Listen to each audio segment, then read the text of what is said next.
കനത്ത മഴയും കടലാക്രമണവും fort Kochi south beach പൂർണ്ണമായും കടലെടുത്ത അവസ്ഥയിൽ. വിനോദസഞ്ചാരികളുടെ പ്രധാന ആകർഷണമായിരുന്ന കടപ്പുറത്തെ മണ്ണ് ദിവസങ്ങളായി തുടരുന്ന കടലാക്രമണത്തിൽ ഒലിച്ചുപോയി.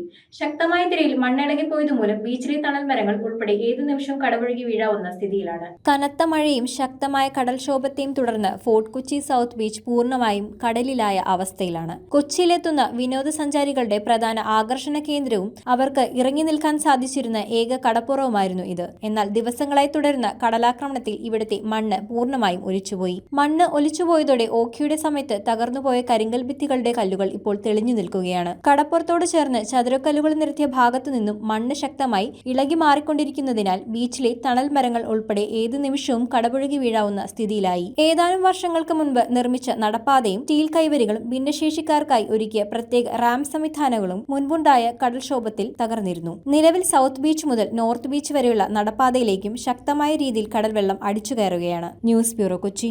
റിങ്ങുകൾ 1 ഗ്രാമിൽ തുടങ്ങുന്ന മാലകൾ, നെക്ലസുകൾ 9,000 രൂപ മുതൽ ഡയമണ്ട് നെക്ലസുകൾ 1 ലക്ഷം മുതൽ ആരംഭിക്കുന്ന വെഡിംഗ് സെറ്റുകൾ.